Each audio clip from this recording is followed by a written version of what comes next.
సంక్షిప్త వార్తలను ఇప్పుడు స్పీడ్ న్యూస్లో చూద్దాం. కడప జిల్లా రాజంపేట పట్టణంలో తెలుగుదేశం పార్టీ మినీ మహానాడు ఘనంగా నిర్వహించారు. జిల్లా టీడీపీ అధ్యక్షుడు చెమర్దత్తి జగన్మోహన్ రాజు ఆధ్వర్యంలో నిర్వహించిన ఈ కార్యక్రమానికి పార్టీ ఆఫీస్ నుంచి సభా ప్రాంగణం వరకు భారీ ర్యాలీ చేపట్టారు. 6 మండలాల పార్టీ శ్రేణులు భారీగా పాల్గొన్నారు.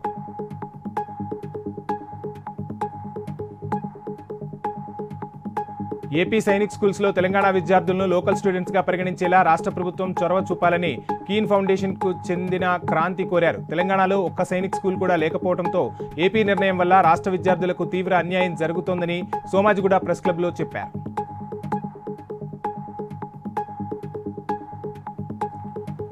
హనుమాన్ జయంతి సందర్భంగా తిరుమలలోని జపాలి ఆంజనేయ స్వామివారి ఆలయంలో ప్రత్యేక పూజలు నిర్వహించారు. సాంప్రదాయం ప్రకారం స్వామివారికి తిరుమల తిరుపతి దేవస్థాన చైర్మన్ పట్టు వస్త్రాలు సమర్పించారు. తెల్లవారుజాము నుంచే భక్తులు పెద్ద సంఖ్యలో స్వామివారిని దర్శించుకుంటున్నారు. తిరుమల తిరుపతి దేవస్థానం ప్రత్యేక ఏర్పాట్లు చేసింది.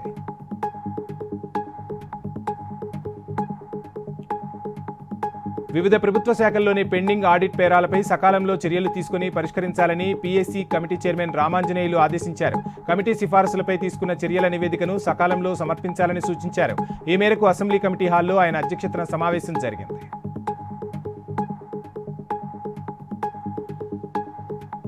కాకినాడ జిల్లా అన్నవరంలో టీడీపీ కార్యకర్త సిరిపురపు కృష్ణపై వైఎస్ఆర్సీపీ వార్డు మెంబర్ సిరికి రాము హత్యాయత్నం చేశాడు. దీంతో తీవ్రంగా గాయపడ్డ కృష్ణను తుని ప్రభుత్వ హాస్పిటల్కు తరలించి చికిత్స అందిస్తున్నారు.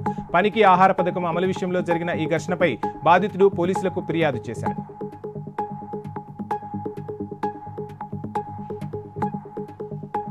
సర్పంచ్లకు పెండింగ్ బిల్లులు విడుదల చేసినట్లు ప్రభుత్వం చేసిన ప్రకటనలో వాస్తవం లేదని తెలంగాణ సర్పంచ్ల సంఘం జాయింట్ యాక్షన్ కమిటీ రాష్ట్ర అధ్యక్షుడు యాదయ్య గౌడ్ చెప్పారు. గ్రామాల్లో అభివృద్ధి పనులు చేసిన సర్పంచ్లకు తక్షణమే పెండింగ్ బిల్లులు చెల్లించాలని కోరారు.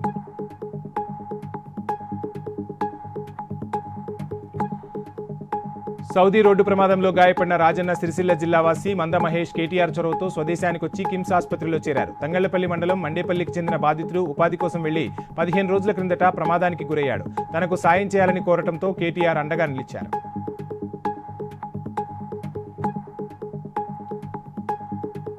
ముందస్తు సమాచారం లేకుండా ఎండీఎస్ వాహనాలను రద్దు చేస్తున్నట్లు సివిల్ సప్లై శాఖ మంత్రి నాదెండ్ల మనోహర్ ప్రకటించడం దారుణమని ఎండీఎస్ ఆపరేటర్లు మండిపడ్డారు. 18,520 కుటుంబాలు జీవనోపాధి కోల్పోయి రోడ్డున పడతారని ఆవేదన వ్యక్తం చేశారు.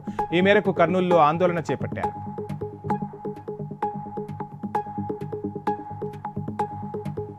హనుమాన్ జయంతి సందర్భంగా మల్కజ్గిరి మారుతినగర్లోని హనుమాన్ దేవాలయంలో ఆంజనేయ స్వామి వారిని దర్శించుకునేందుకు భక్తులు పెద్ద సంఖ్యలో క్యూ కట్టారు.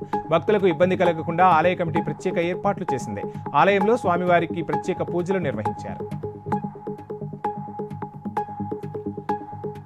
మావోయిస్టుల ఎన్కౌంటర్పై సుప్రీంకోర్టు న్యాయమూర్తితో విచారణ జరిపించాలని వామపక్ష పార్టీల నాయకులు డిమాండ్ చేశారు. ఆపరేషన్ కగార్ను నిలిపివేసి మావోయిస్టులతో వెంటనే శాంతి చర్చలు జరపాలని కోరారు.